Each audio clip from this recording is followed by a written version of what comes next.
What's good, people? Like, subscribe, hit the notification bell for me. So, we have young Moses Itauma versus the grizzled Croatian vet, Filip Hrgovic, this weekend.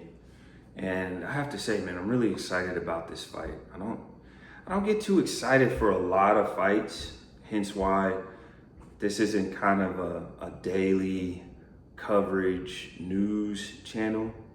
Um, because a lot of fights, they don't get me going, like Rolly Romero versus Teofimo Lopez. Doesn't interest me. One, I'm not excited about the lower weight classes. So if you want coverage for lower weight divisions, this isn't the channel for you. But also their fighting style is just soporific. Rolly, he did okay against Tank, but for the most part, his style is very low output. And Teofimo Lopez, to me, has been living off his victory over, what the hell is that guy's name? Lomachenko, right? For the last, 5 years. So, and he's also racist. Like, I don't mess with Teofimo Lopez, and I don't mess with Ryan Garcia, right? I'm not with all this Martin Luther King turn the other cheek bullshit. He turned the other cheek, and that didn't work out too well for him. Probably the only person happy about him getting shot was his wife. Because for those of you who don't know, Martin Luther King was basically Magic Johnson with a clergy collar. So he was cheating on his wife left and right. They don't like to say that in America because it's politically incorrect, but it's the truth. But yeah, man, back to the point. I don't rock with dudes who play with race in the boxing sphere. I've had some experience with boxing. I wrestled a little bit when I was younger, and skin color plays no role, no factor in one's ability to fight. You gotta have heart and you gotta have balls, right? So I've seen tough guys from every ethnic group, and I've encountered pussies from every ethnic group, So it doesn't really matter what the color of your skin is. So I'm turned off by guys like that. So that's another reason why I don't cover them. But, getting back to this fight, man. Again, as I stated previously, Moses Itauma has never been tested. He's never been challenged in the ring.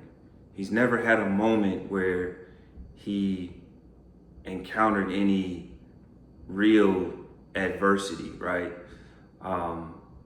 It's not so much that I want to see the chin get tested, because if you can take a shot, you can take a shot. If you can't, you can't, right?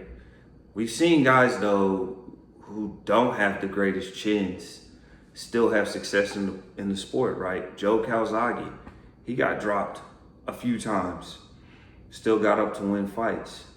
Tyson Fury, he's been down 8 times in his career, and has definitely benefited from some favorable officiating by referees. But credit to him, he does get up, he shows a lot of heart, he shows a lot of composure.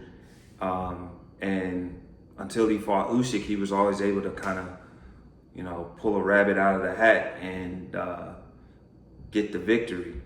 AJ, right? A lot of people like to give AJ stick for not having a chin. But if we're gonna be fair, every time AJ's gotten dropped, he's, for the most part, gotten up, right? Except when, obviously, he got brained by Daniel Dubois, right? He didn't get up from that last punch. But if you look at the Dubois fight, he got up, 3-4 times. You look at the Andy Ruiz fight, he got up 3-4 times, was stopped on his feet against Andy Ruiz, right? The Vladimir Klitschko fight, he got dropped, got up, and actually won, right? And he's had several, I think, hairy moments, especially against Povetkin, right? Povetkin kind of wobbled him, gave him some trouble. Dillian White wobbled him, gave him some trouble.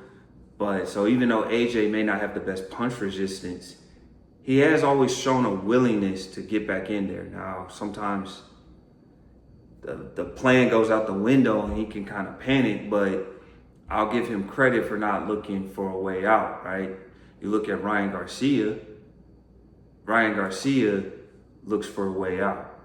He looks to preserve the brand, right? I don't understand how people can ridicule Daniel Dubois for taking a knee against Usyk and Joe Joyce, but they don't ridicule Ryan Garcia for doing the same thing. He could have gotten up, he chose not to. Against Rolly Romero, he gets dropped. What does he do? His ass falls out and he looks to go into self-preservation mode and refuses to engage. So again, getting back to Moses, it's not really a case of does he have a chin or not for me. I mean, obviously it would be ideal for him to have a chin, especially as a heavyweight, because one punch can change anything. But again, almost all heavyweights have gone down, right? Usyk really hasn't, unless you want to debate the Dubois low blow controversy. But all the heavyweight greats have gone down. To me, it's more of what does he show when he's faced adversity? Does he show character? Does he show he has the minerals to keep the fight going when he's been touched up? Or does he go out sad? I mean, I don't want to compare him to his brother, but his brother was a highly touted prospect at light heavyweight, Filip Itauma. And his brother had a tough fight against an Argentine. I can't remember the man's name. I know that guy got destroyed by Beterbiev a few years ago, back in the day. He faced a prime Beterbiev.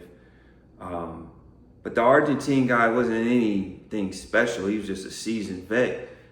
And the only thing he did was spam right hands.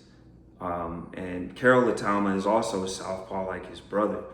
And he was able to stop him. So will we have a situation where Filip Hrgovic, we know he's right hand crazy. He likes to vary it up. He's got a straight, he's got like a chopping, he's got an overhand, he's got a hook, right? He's gonna throw his right hand from different angles, different trajectories. How will Moses, who's a southpaw, cope with that, right? Because that's often, the cliched, hackneyed tactic against southpaws is to, throw the right hand, especially the straight right hand. So how will Moses cope with that? We don't know.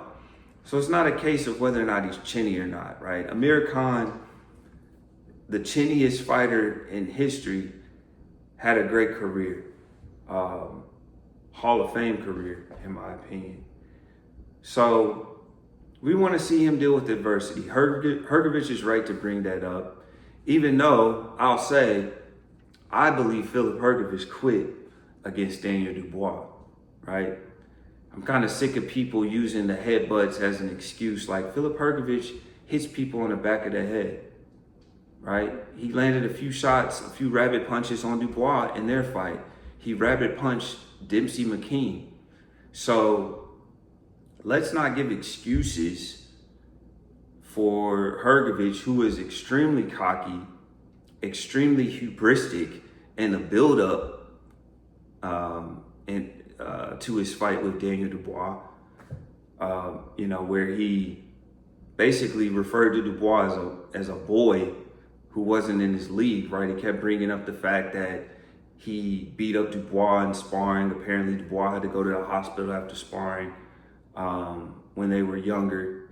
And so Hrgovic walked in there with an abundance of confidence, got dragged into a dogfight and lost the dogfight, right? Don't cry to me about a little roughhouse tactics. It's kind of like Alex Pereira fans and Alex Pereira himself crying about the few shots Cyril Gane landed to the back of the head. Most of them were actually on the ear. Like, you can hit somebody right here in boxing and MMA. You can't hit somebody right here like on the mohawk, right? But you can hit somebody right here or hammer fist in MMA.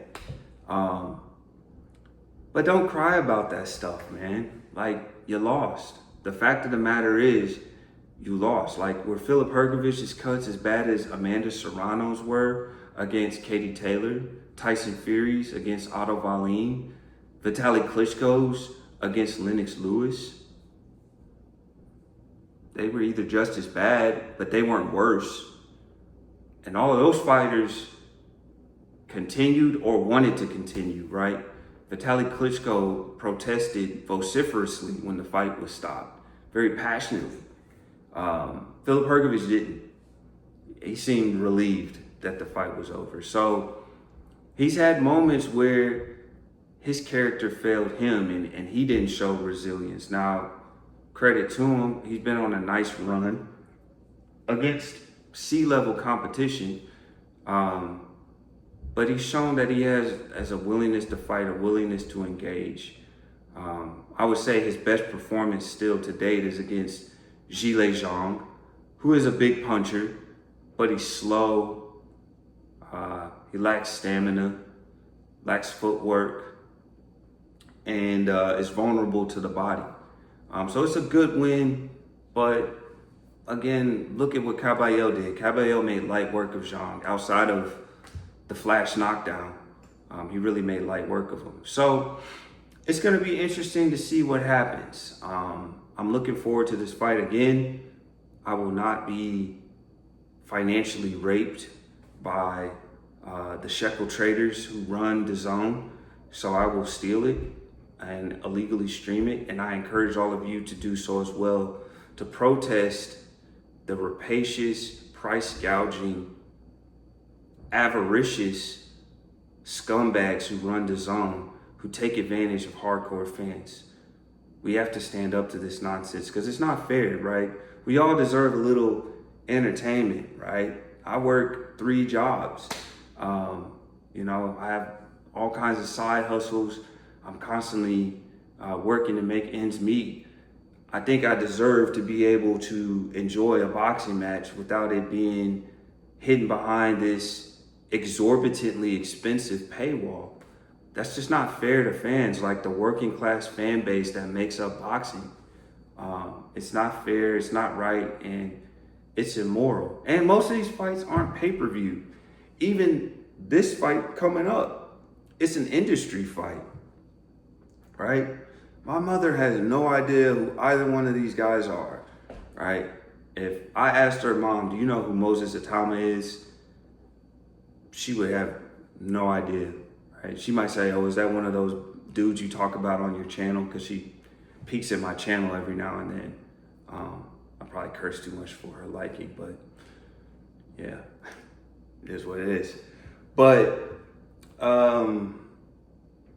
yeah, these guys aren't pay-per-view fighters. They're not pay-per-view fighters. They're industry fighters, right? If you want to build their brands, put some of their shows out on the app so at least subscribers can watch. Like, someone can just subscribe and enjoy this talent. Maybe you'd actually build a fan base, but it seems like the networks and the promoters' business strategy is focused on price gouging, and financially raping working class boxing fans. And that's not right. So continue to steal and pirate all the shows. I encourage you to do it. But that's all I have to say today, guys. Remember, like, subscribe, hit the notification bell. I'm out. Peace.